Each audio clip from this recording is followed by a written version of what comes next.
Welcome to health file. మోకాళ్ళ నొప్పులకి అనేక రకాల కారణాలు ఉంటాయి. ఏజ్ వైజ్గా తీసుకుంటే కొంచెం మిడిల్ ఏజ్ రాగానే ఇంకా ఆస్టియో ఆర్థరైటిసా అని అనుమానించాల్సి ఉంటుంది. మరి ముఖ్యంగా పర్సిస్టెంట్గా కంటిన్యూస్గా నొప్పులుండి అవి అన్ని రకాల పనులకి ఇబ్బంది పెడుతున్నప్పుడు, ఒక్కోసారి నిద్రలో కూడా సమస్య తీవ్రత ఎక్కువ ఉన్నప్పుడు తప్పనిసరిగా డాక్టర్ సలహా మేరకు సర్జరీ కూడా ఆలోచించాల్సి ఉంటుంది. మరి మోకాళ్ళ నొప్పులకి వేరియస్ రీజన్స్తో పాటు స్టేజెస్ ఏంటి, స్టేజెస్ వైజ్గా సిమ్టమ్స్ ఎలా ఉంటాయి, ఏ స్టేజ్లో ఎలాంటి ప్రయత్నాలు చేయొచ్చు, పిఆర్పి లాంటివి ఎంతవరకు పనిచేస్తుంటాయి, ఫిజియోథెరపీ లాంటివి ఎంతవరకు ప్రయత్నిస్తూ ఉండవచ్చు, మరి మోకాళ్ళ అరుగుదలకి ఎప్పుడు సర్జరీ తప్పనిసరి, నవేడేస్ రోబోటిక్ సర్జరీస్ చేస్తున్నారు, రోబోటిక్ నీ రీప్లేస్మెంట్ వల్ల ఎలాంటి ప్రయోజనాలు ఎడిషనల్గా ఉంటూ ఉంటాయి, ఈ వివరాలన్నీ అందించడానికి Apollo hospitals senior orthopaedic surgeon doctor Ratnakar Rao garu మనతో ఉన్నారు. ఆయన అడిగి మరిన్ని విషయాలు తెలుసుకుందాం. నమస్తే sir, welcome to the show.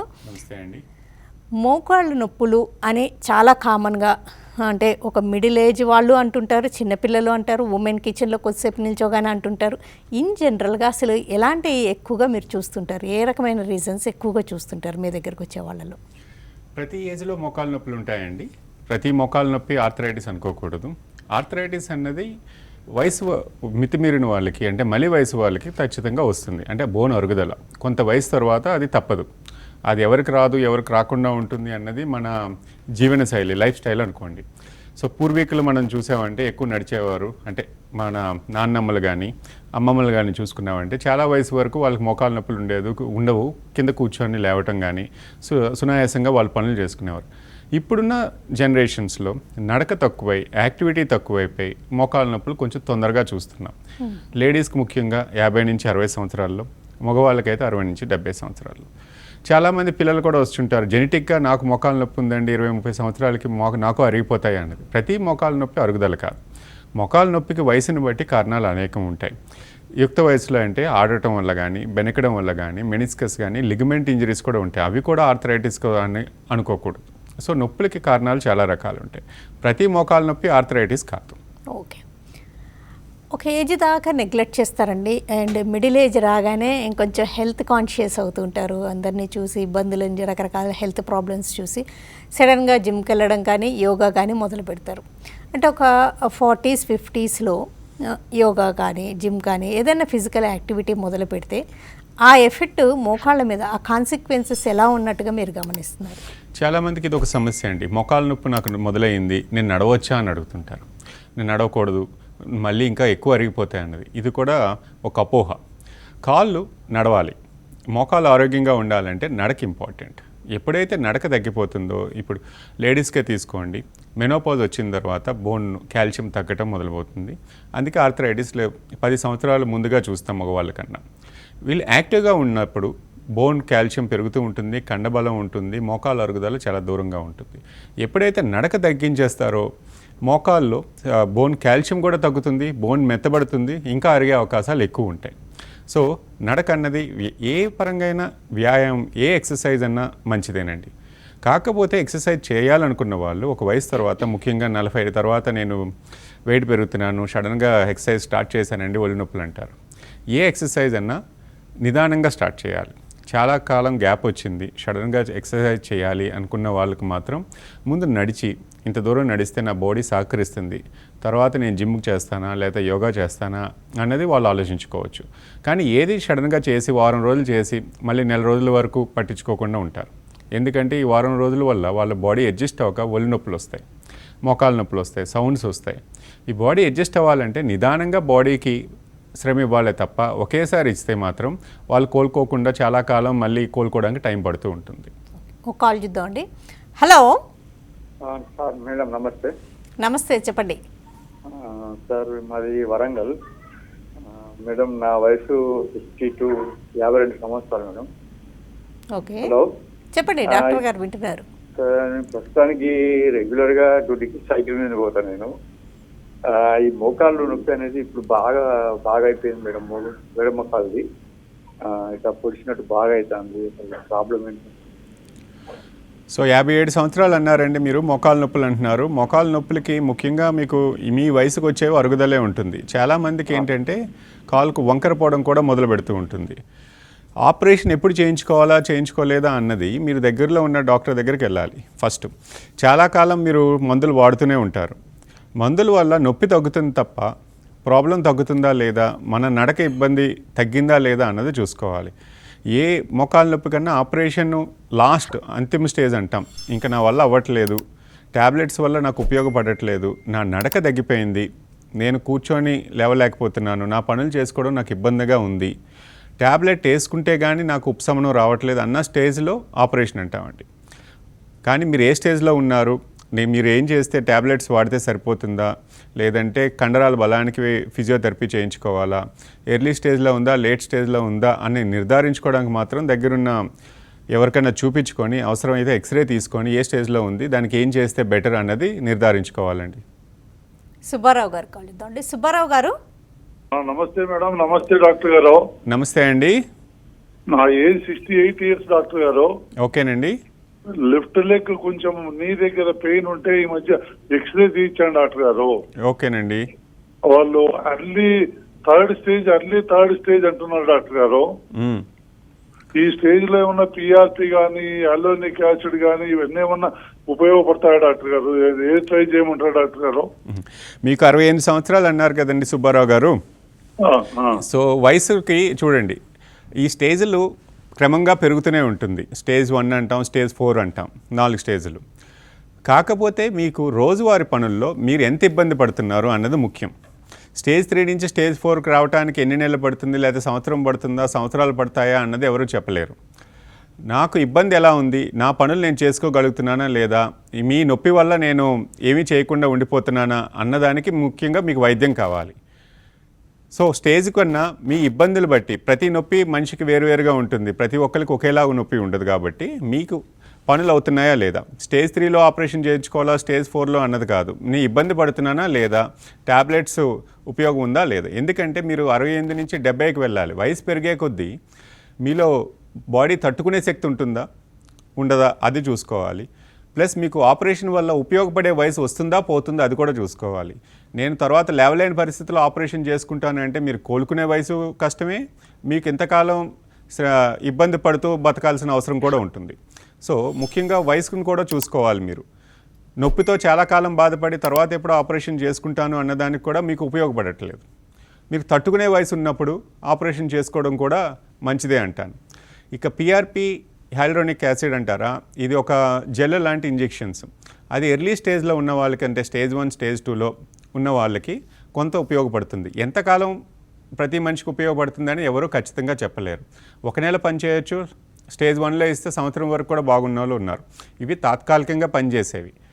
కానీ కాలు వంకరపోయింది, నడవడానికి ఇబ్బంది పడుతున్నాను అని పోస్ట్పోన్ చేసుకోవడానికి అయితే లేదు. పోస్ట్పోన్ చేసుకోవడం కూడా ఎంతకాలం పోస్ట్పోన్ చేసుకుంటారు అనేదానికి ఎవరి దగ్గర సమాధానం లేదు. సో ఈ ఇంజెక్షన్ల వల్ల తాత్కాలికంగా మీకు రిలీఫ్ రావచ్చు, రాకపోవచ్చు కూడా. ఖచ్చితంగా ఏ స్టేజ్లో పనిచేస్తాయి అనేది కూడా ఎవరూ చెప్పలేం, ఎంతకాలం పనిచేస్తుంది అన్నది కూడా చెప్పలేం. కానీ ప్రయత్నించడంలో తప్పులేదు. ఒక 3 నెలల్లో నాకు పెళ్ళి ఉందండి, కూతురు పెళ్ళో కొడుకు పెళ్ళో వెళ్ళి రావాలి, నాకు ఇంజెక్షన్ ట్రై చేయొచ్చు అన్న వాళ్ళకి ట్రై చేయొచ్చు అని చెప్తాం. కానీ దాని వల్ల ఫలితం ఉంటుందా లేదా అన్నది మాత్రం ఖచ్చితంగా ఎవరూ చెప్పలేరండి. ఓకే. ఈ జాయింట్ ప్రాబ్లమ్స్ ఉన్నప్పుడు మరీ ముఖ్యంగా నీ జాయింట్ పెయిన్ ఉన్నప్పుడు ఎర్లీ స్టేజ్లో మీ దగ్గరకు వచ్చారు, మీరు ఫిజియోథెరపీ కానీ గ్లూకోజమైన్ ఇలాంటి సప్లిమెంటరీస్ ఇవన్నీ చెప్పాక అవన్నీ రిలీజియస్గా పాటిస్తే ప్రోగ్రెస్ అవ్వకుండా ఆపచ్చా? జాయింట్ పెయిన్స్, ఆర్థరైటిస్ ఒకసారి మొదలైన తర్వాత ఎవరికి ఎంత వేగంగా ప్రోగ్రెస్ అవుతుందని చెప్పడం కూడా కష్టమేనండి. ఈ మల్టీవైటమిన్ ట్యాబ్లెట్స్ కానీ, జాయింట్ ఏజ్ గ్లూకోజమైన్ ట్యాబ్లెట్స్ కానీ చాలామంది సంవత్సరాలు వాడుతూ ఉంటారు. సైంటిఫిక్గా ఇవి పనిచేస్తాయని లేదు. సైంటిఫిక్గా మామూలుగా పనిచేస్తే 6 నెలలు. 6 నెలల తర్వాత వాళ్ళు సైకలాజికల్ ఫీలింగ్లో బాగుంది, నేను వేసుకుంటే బాగున్నాను అన్న ఫీలింగ్లో, లేకపోతే నొప్పి పెయిన్ కిల్లర్ లాగా పనిచేస్తుంది తప్ప దాని ఎఫెక్ట్ ఉండి ఆర్థరైటిస్ని ఆపడం అంటూ ఎటు జరగదు. అసలు ఒకవేళ అలా గ్లూకోజమైన్ కంటిన్యూ చేస్తూ ఉన్నారనుకోండి, దానివల్ల ఏమన్నా సైడ్ ఎఫెక్ట్స్ వస్తాయి? నష్టం అయితే ఏమీ లేదు. అందుకే సంవత్సరాలు చాలామంది యూఎస్ నుంచి కూడా డబ్బాలు తెప్పించుకొని వాడుతూ ఉంటారు. బయట ప్రపంచం అయితే చాలా కాలం ఆపేసింది ట్యాబ్లెట్స్, ఇంకా మనం వాడుతున్నాం. అందరికీ ఏదన్నా నొప్పి తగ్గడానికి పెయిన్ కిల్లరే సహకరిస్తుంది. ఎంత పవర్ఫుల్ వేసుకున్నా 4-5 గంటలు మొదట్లో, అది క్రమేపీ వేసుకునే కొద్దీ పెయిన్ కిల్లర్ ఎఫెక్ట్ కూడా 2-3 గంటలకు వచ్చేస్తుంది. దీనివల్ల సైడ్ ఎఫెక్ట్స్ కూడా ఎంతకాలం అన్నది కూడా చూసుకుంటూ ఉంటాం. నొప్పికి నొప్పి ట్యాబ్లెటే కానీ ఈ గ్లూకోజమైన్ అన్నీ తగ్గిపోతాయి అన్నది కాదు, కొంతవరకు అయితే హెల్ప్ చేస్తాయండి. ఓకే. ఈ ఆస్టియో ఆర్థరైటిస్ అనేది అంటే కీళ్ళ అరుగుదల అనే సమస్యతోటి ఈ జాయింట్ రిప్లేస్మెంట్స్ జరుగుతూ ఉంటాయి. అండ్ ఇంకొక కండిషన్ మరి ముఖ్యంగా మీరు ఇప్పుడు చెప్పేది ఉమెన్లు ఎక్కువ చూస్తుంటారని, రుమటాయిడ్ ఆర్థరైటిస్. కీళ్ళవాతం సమస్యకు కూడా మోకీళ్ళు మార్పిడి శస్త్రచికిత్స జరగడం చేస్తూ ఉంటుందా? కీళ్ళవాతం వాళ్ళకి సహజంగా చాలా ఎర్లీగా చేయాల్సి వస్తుందండి. ఎందుకంటే కీళ్ళవాతం సమస్య మొదలయ్యేది 20 నుంచి 30 సంవత్సరాల వాళ్ళలో స్టార్ట్ అయిపోతుంది. వాళ్ళకి ఒక జాయింటే కాదు, అన్ని జాయింట్లు ఎక్కువ ఎఫెక్ట్ అవుతాయి. ముఖ్యంగా తుంటి జాయింట్లు, మోకాలు జాయింట్లు, ఎల్బోస్ కూడా ఎఫెక్ట్ అవుతూ ఉంటాయి. కానీ కాలు వంకర్లు పోవడం, లేకపోతే తుంటి జాయింట్ ఫిక్స్ అయిపోయి అసలు కూర్చొని లేవలేకపోవడం కూడా జరుగుతూ ఉంటుంది. వీళ్ళలో ఆపరేషన్లు ఎక్కువగా చేసేది 20 సంవత్సరాల కన్నా చేయాల్సి వస్తుంది, 40 కన్నా చేయాల్సి వస్తుంది. వాళ్ళ జాయింట్ పరిస్థితిని బట్టి డెసిషన్ తీసుకోవాలి. ముఖ్యంగా తుంటి ఆపరేషన్ కానీ మోకాళ్ళ ఆపరేషన్. దీంట్లో వయసు పరంగా చాలామంది చూస్తారు, ఇంత చిన్న వయసులో నేను చేసుకుంటే ఎలా అని. చిన్న వయసులో నడవకపోతే ఏమవుతుంది అన్నది కూడా చూసుకోవాలి. మీరు కూర్చుంటున్నారు, నడవట్లేదు. మీరు నడవకపోవడం వల్ల మొత్తం శరీరం అంతా ఇబ్బంది పడుతుంది కదా. గుండె కొట్టుకునే వేగం కానీ, ఊపిరి తీసుకునే ఊపిరితిత్తులు కానీ ఇవి కూడా పనిచేయట్లేదు. మనిషి నడిస్తేనే ఇవన్నీ ఆరోగ్యంగా ఉంటాయి. నొప్పి భరిస్తూ నేను కూర్చొనే ఉంటాను, లేకపోతే ఇంట్లోనే ఉంటాను అని అంటే మొత్తం శరీరానికే మనకి దెబ్బతీస్తుంది. సో ఇబ్బంది పడినప్పుడు వయసు కాదండి, ముందు నడిస్తే కదా. మనం 20 సంవత్సరాలు ఫ్యూచర్ చూస్తున్నాం. 20 సంవత్సరాల తర్వాత ఏమవుతుంది అన్నది ఇప్పుడు ఎవరూ చెప్పలేం. మన లైఫ్ ఇప్పుడు 20 సంవత్సరాలు వచ్చింది, మోకాళ్ళ ఆపరేషన్ వల్ల నేను నడుస్తాను అంటే 20 సంవత్సరాల తర్వాత ఏం జరుగుతుందో చూడాలి. సో ఇబ్బంది పడుతున్నప్పుడు ఆపరేషన్కి భయపడితే మాత్రం ఉపయోగం లేదండి. దానివల్ల ఏంటంటే వేరే ప్రాబ్లమ్స్ అన్నీ కొని తెచ్చుకుంటుంటారు. మోకాలు నొప్పుల వల్ల నడుము నొప్పి సమస్య పెరుగుతుంది, ఎందుకంటే కుంటుతూ నడుస్తూనే ఉంటారు. కాళ్ళు 2 ఉంటే నడుమే బ్యాలెన్స్ చేయాలి. మోకాళ్ళని వచ్చేసరికి నడుము ప్రాబ్లం పెరిగిపోతూ ఉంటుంది. లేకపోతే గుండె సహకరించదు, ఎందుకంటే చాలా కాలం ఇంటి పనులే చేస్తారు తప్ప బయటికి నడవరు మోకాలు నొప్పులని. వాళ్ళు తట్టుకునే శక్తి కూడా వాళ్ళకి తెలియకుండా తగ్గిపోతూ ఉంటుంది. ఇలాంటి సమస్యలు చాలా పెరిగిపోతూ ఉంటాయండి. రోబోటిక్ నీ రిప్లేస్మెంట్ సర్జరీ అంటే అసలు ఎగ్జాక్ట్గా ఏంటంటే చాలామందికి రోబో చేస్తుందా, లేదు రోబో చేయదు, డాక్టరే చేస్తారు, ఇలాంటి ఒక్కసారి ఎగ్జాక్ట్గా ఏం జరుగుతుందో చెప్తారా? ఈ రోబోటిక్ మీద చాలామందికి ఒక అపోహ ఉంటుందండి. ఒక మనిషి రూపంలో వచ్చి రోబో మొత్తం చేసేస్తుంది, డాక్టర్ పక్కన ఉంటారు అనేసి. ఇది అపోహే. సో రోబో అనేది ఒక కంప్యూటర్ అనుకోండి. సో మనం ఇన్ఫర్మేషన్ జాయింట్ పేషెంట్ యొక్క జాయింట్ ఆకృతిని ఎలా ఉంది, ఎంత వంకరపోయింది అన్న ఇన్ఫర్మేషన్ని రోబోకి పంపిస్తాం, కంప్యూటర్కి పంపిస్తాం. కంప్యూటర్ ఆ కొలతలన్నీ బేరీజ్ వేసుకొని మనకు ఒక ఇన్ఫర్మేషన్ ఇస్తుంది. దాని ప్రకారం క్యాలిక్యులేట్ చేసుకొని మనము కూడా ఒక ఇన్ఫర్మేషన్ మళ్ళీ కంప్యూటర్కి ఇస్తాం, ఈ విధంగా చేస్తే కట్ చేస్తే బెటర్ అనేసి. సో అప్పుడు ఒక ఇంకొక మూడో చెయ్యి లాంటిది ఆ కంప్యూటర్ గైడెన్స్ తోటి వస్తుంది. సో అది రోబోటిక్ ఆర్మ్ అంటాం. ఆ రోబోటిక్ ఆర్మ్ సర్జరీ అంటే ఆ చెయ్యి మనం ఇచ్చిన ఇన్ఫర్మేషన్ని మన ఖచ్చితత్వంగా మనం మార్పులు చేర్పులు చేసి అనుగుణంగా దానికి ఇది ఇస్తే అప్పుడు అది కట్ చేయడానికి సహకరిస్తుంది. సో ఇది కంప్లీట్గా ఒక ఇండివిజువల్గా చేసేది కదా, డాక్టరే దాని చేత చేయించాలి. దానికి మన బ్రెయినే వాడతాం కొలతలు కానీ. సో రోబో చేయటం వల్ల ఏంటంటే ఖచ్చితత్వం, వణుకు ఉండదు, ఖచ్చితంగా ఆ కొలతలో వస్తుంది. ఫలితం కొలతలు కరెక్ట్గా ఉన్నాయంటే దాన్ని అమర్చడం కూడా కరెక్ట్గా ఉంటుంది. దీనివల్ల ఏంటంటే లాంజివిటీ, ఎక్కువ కాలం సర్వైబిలిటీ అనేది వస్తుంది. ఆ ఇంప్లాంట్ ఎక్కువ మళ్ళీ డ్యామేజ్ అవ్వకుండా. సో మనం మోకాలు ఆపరేషన్ చేసామంటే మనకు ఒక లెక్క ఉంటుంది. కాలు స్ట్రైట్గా ఉండాలి, తుంటి నుంచి యాంకిల్ వరకు ఉంటే ఒక లైన్ గీస్తే మధ్యలో మోకాలు ఉండాలి. మన మోకాళ్ళన్నీ చాలా వరకు వంకర్లు పోతుంటాయి, దాన్ని ఖచ్చితంగా స్ట్రైట్ చేయడం మెయిన్. కరెక్ట్గా అమర్చితే జీవితకాలం మనకు మన్నికుండే అవకాశం ఉంటుంది, మళ్ళీ తిరిగి చేయాల్సిన అవసరం లేదు. మనం వద్దన్నా లేదన్నా ఫ్యూచర్ ఆర్టిఫిషియల్ ఇంటెలిజెన్స్ అన్నది ప్రతి బ్రాంచ్లోని కూడా సో పెనిట్రేట్ అవుతూనే ఉంటుంది. సో దీనివల్ల ఏంటంటే రోబోటిక్ ఒక ఆరంభం మాత్రమే. సో ఖచ్చితంగా ఫ్యూచర్ కూడా రోబోటిక్ వెళ్తుంది. దీనివల్ల ఏమి అడ్వాంటేజ్ ఉందని చాలామంది అడుగుతూ ఉంటారు. సో ఫస్ట్ అయితే నొప్పి తక్కువ ఉంటుందండి, ఎందుకంటే మనం రొటీన్గా చేసే ఆపరేషన్ కన్నా దీంట్లో ఏంటంటే మన టిష్యూ రిలీజ్ అనేది తక్కువ ఉంటుంది. చాలామంది బ్లడ్ తక్కువ అవుతుందా, తక్కువ పోతుందా, లేక కోతలో ఏమైనా మార్పులు వస్తాయని. కోతలోని బ్లడ్ పోయే దాంట్లో కూడా ఏం మార్పులు లేవండి. కోత కూడా అంతే ఉంటుంది, మినిమల్ ఇన్వేజివ్ అంటాం. ఎంత తక్కువ అయితే వీలైనంత వరకు అంత తక్కువే చేస్తాం. అది కూడా శరీర ఆకృతిని బట్టి, థై సైజుని బట్టి కూడా మనకి 1 ఇంచు పొడవ 1 ఇంచు తక్కువ ఉంటుంది, అంటే మనిషికి.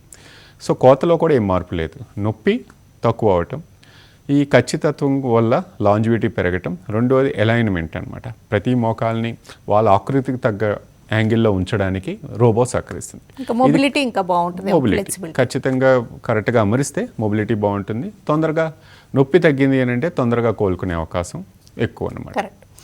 కాల్ చూద్దామండి. హలో, హలో, నమస్తే, చెప్పండి. నేను నా పేరు నరేందర్ మేడం, నారాయణ. చెప్పండి, మీ క్వశ్చన్ క్లియర్గా అడగండి. మేడం, అంటే నాకు ఒక 2 years నుంచి నీ పెయిన్ వస్తుంది. అయితే ఎంఆర్ఐ స్కాన్ చేయించాను. అయితే అందులో మైల్డ్ డిఫ్యూజన్ అని వచ్చింది. అయితే అది ఎక్కడ తగ్గట్లేదు మేడం, కాలు స్లిప్ అవుతుంటది లైట్ గా నడుస్తూ ఉంటే. మీ వయసు నైట్ లో ఎంతండి? కొంచెం పెయిన్ వస్తుంది సార్.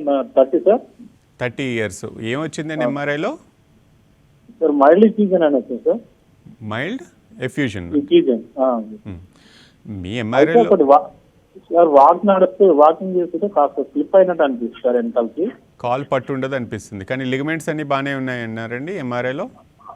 అన్ని నార్మల్ అని చెప్పారు సార్. మళ్ళీ ఎంఆర్ఐలో అన్ని ఎక్కువసేపు కాలు కోల్డ్ చేసుకుంటే మడుచుకుంటే కూడా నొప్పి వస్తుంది సార్. మోకాళ్ళ దగ్గర జోమ్ పడుతుంది. నిల్చున్నప్పుడు కాస్త ఎక్కువసేపు దాని మీద ఫోర్స్ చేస్తే పెయిన్ వస్తుంది సార్. ఎంఆర్ఐలో బాగానే ఉంది, మీరు ఇబ్బంది పడుతున్నారు అని అంటే లిగమెంట్ స్ట్రెయిన్ అంటామండి. కండరాలు వీక్నెస్ లేకపోతే చుట్టూ ఉన్న కండరాలు బలహీనంగా ఉండటం వల్ల మీకున్న సమస్యకి మోస్ట్లీ ఫిజియోథెరపీ, అవసరమైతే మెడికేషన్స్ ఇస్తామండి.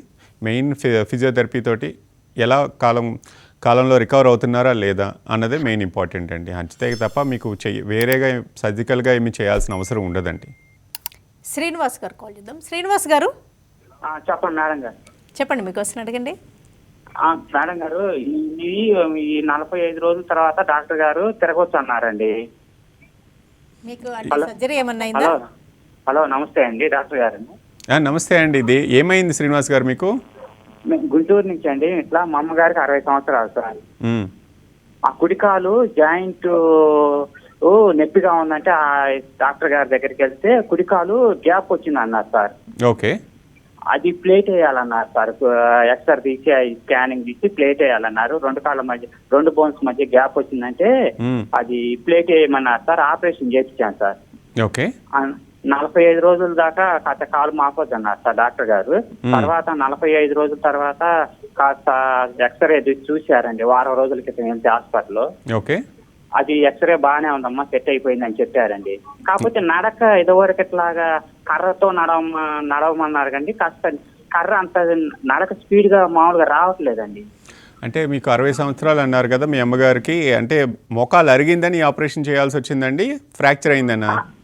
ఫ్రాక్చర్ కాదండి, ఈ కుడికాలు బోన్స్ 2 గ్యాప్ వచ్చిందన్నారు సార్. ప్లేట్ వేయాలన్నారు సార్ మోకాలు దగ్గర, మోకాలు దగ్గర మధ్యలో. అవునండి అక్కడ ప్లేట్ వేసారు సార్. ప్లేట్ వేసి 45 రోజుల దాకా కదలొద్దన్నారు సార్. సో మీకు జరిగిన ఆపరేషన్ ఏంటంటే మోకాలు అరిగింది, దాన్ని హెచ్టిఓ అంటామండి. మోకాలు ఎక్కువగా అరగలేదు, కొంచెం జాయింట్ వంకర పోయింది అన్నప్పుడు ఏంటంటే మోకాళ్ళు సరైన యాంగిల్లో లేకపోతే దాన్ని సరిచేయడానికి హెచ్టిఓ అంటాం, హైటిబియల్ ఆస్టియోటమీ అని. అంటే కింద భాగం బోన్ని కట్ చేసి దాన్ని వంకర ఉన్నదాన్ని స్ట్రైట్ చేయడం అనమాట. దీనివల్ల ఏంటంటే బరువు పడే విధానాన్ని లోపల భాగం కాకుండా 2 వైపులా బరువు పడేటట్టు చేయటం. దీనికి రెస్ట్ ఇస్తారండి. రెస్ట్ ఇచ్చిన తర్వాత నడకని స్టార్ట్ చేయిస్తారు. కొంతకాలం ఇవ్వాల్సి వస్తుంది. బోన్ బాగానే ఉంది, ఏదైతే ఫ్రాక్చర్ కింద క్రియేట్ చేశారో ఆస్టియోటమీని అది బాగుంది, అతికింది అన్నప్పుడు వాకింగ్ స్టార్ట్ చేస్తారండి. కాకపోతే మెల్లగానే రికవర్ అవుతారండి. మళ్ళీ మీకు రావటానికి మునుపటి స్టేజ్కి మంచిగా నడవాలి అన్నదానికి కొంత టైం పడుతుంది, ఫిజియోథెరపీ చేయాల్సి వస్తుందండి. Robotic knee replacement surgery always total నీ రిప్లేస్మెంట్గా, ఎప్పుడైనా పార్షియల్ నీ రిప్లేస్మెంట్ అలాంటి వాటికి కూడా చేస్తుంటారు? సో రోబోటిక్లో పార్షియల్ నీ ఉందండి, టోటల్ నీ ఉంది, టోటల్ హిప్. ఈ 3 శస్త్రచికిత్సలు రోబోటిక్ ద్వారా చేయొచ్చు. సో ఎక్కువగా మనకి అరుగుదల మోకాళ్ళు ఎక్కువ చూస్తాం కాబట్టి మోకాళ్ళ ఆపరేషన్లు ఎక్కువ. కాకపోతే కోవిడ్ తర్వాత తుంటి ఆపరేషన్లు కూడా పెరిగాయి. వాస్కులర్ నెక్రోసిస్ అని, దానికి చాలామంది కోవిడ్ వచ్చిందని లేకపోతే 20-30 సంవత్సరాల వాళ్ళు చాలామంది ఇబ్బంది పడుతున్నారు. కోవిడ్ రాకపోయినా కూడా చాలామంది నాకు రాలేదండి ఎప్పుడు చెక్ చేసుకున్నా అన్న వాళ్ళకు కూడా తుంటి నొప్పి వస్తూనే ఉంటుంది. ఇలాంటి వాళ్ళు ఒక్కొక్కసారి ఇబ్బంది పడితే వెంటనే ఎంఆర్ఐ చేయించుకొని నిర్ధారించుకోవడం బెటర్ అండి. ఓకే. ఈ నీ జాయింట్స్ అరుగుదలకి గురవుతున్నాయి అని నిర్ధారించుకోవడానికి ఎక్స్రే చాలా ఇంకేమైనా టెస్టులు ఒక్కోసారి ఎంఆర్ఐ కూడా సజెస్ట్ చేస్తారు. ఎందుకు ఏం టెస్టులు అవసరం అసలు? మోకాలు అరిగింది అని నిర్ధారించుకోవడానికి సింపుల్ ఎక్స్రే సరిపోతుందండి. స్టాండింగ్ ఎక్స్రేలు ఇంకా బెటర్ అండి. ఎంత వంకర పోతుంది, మన బరువు పడిన తర్వాత మోకాలు స్ట్రైట్గా ఉందా వంకర పోయిందా అని సరిపోతుంది. మోకాలు గ్యాప్ బాగానే ఉంది కానీ నొప్పి తగ్గట్లేదు, అరుగుదల సైన్స్ ఏమీ కనిపించట్లేదు, తక్కువగా ఉన్నాయి కానీ నొప్పి మాత్రం ప్రపోర్షనేట్గా చూస్తే అంతే చాలా ఎక్కువ ఉంది అన్నదప్పుడు లోపల లిగమెంట్స్ ఏమైనా డ్యామేజ్ అయ్యాయా, మెనిస్కస్ టేర్స్ ఏమైనా ఉన్నాయా, లేకపోతే దేనివల్ల నొప్పి వస్తుంది అన్నదానికి ఎంఆర్ఐ సహకరిస్తుందండి. సో ప్రతి కేసులో ఎంఆర్ఐ అయితే అరుగుదలకు అవసరం లేదు, సింపుల్ ఎక్స్రే తోటి పోతుంది. Okay. Robotic knee replacement surgery అనేది ఎఫోర్డబుల్ అంటారా? ఇప్పుడున్న టెక్నాలజీకి ఇన్వెస్ట్ చేయాలి కాబట్టి రోబోటిక్ అయితే కొంచెం కాస్ట్లీ అండి. అది ఎఫోర్డబుల్ అంటే ఇప్పుడు చాలామంది చేయించుకుంటున్నారు. ఇంత ముందు చేసే కన్వెన్షనల్తో పోలిస్తే జస్ట్ ఒక 10-15% ఎక్కువ. రోబోటిక్ అంటే ఖచ్చితంగా కొన్ని ఇన్సూరెన్స్లు అయితే అమలు పరచవు కాబట్టి చాలామందికి ప్రీమియం ఎక్కువ ఉంటే కానీ ఇప్పుడు ఇన్సూరెన్స్లో కూడా లేదు కాబట్టి రోబోటిక్ ఖచ్చితంగా డబ్బులు పెట్టుకోవాల్సి వస్తుంది. కాస్ట్ వైజ్ చూసుకుంటే దానికి ఒక 10% అనుకోండి సర్జరీ వల్ల. సో దాని అడ్వాంటేజ్ చూసుకుంటే వస్తుంది. కాకపోతే ప్రస్తుతానికి ఇన్సూరెన్స్లు ఏమి వర్తించవు కాబట్టి చాలా వరకు రోబోటిక్కి కొంచెం భారం అనిపిస్తుంది. కాకపోతే దాని ఫలితాలు చూసుకున్న వాళ్ళకి బాగానే ఉంది. అంటే మొబిలిటీ బాగుంటుంది, ఈజీగా వాళ్ళని 20 సంవత్సరాల నుంచి చేస్తున్న కన్వెన్షనల్ కూడా తీసిపోతుందా అన్నదానికి ఆన్సర్ లేదు. ఓకేనండి. డాక్టర్ రత్నాకర్ రావు గారు, మోకాళ్ళ నొప్పులకి వేరియస్ రీజన్స్ ఏంటి, ఎప్పుడు మోకీలు మార్పిడి శస్త్రచికిత్స అవసరం, ఆ చికిత్సలో వచ్చిన ఆధునికతలు, రోబోటిక్ నీ రీప్లేస్మెంట్ సర్జరీ వల్ల ఎలాంటి అడ్వాంటేజెస్ ఉంటాయి, and robotic hip replacement surgery కూడా ఎలా చేయగలుగుతున్నారు, ఈ వివరాలన్నీ అందించినందుకు థ్యాంక్స్ అలాట్ అండి. థ్యాంక్ యూ అండి. ఇది ఇవాల్టి health file. Keep watching TV5.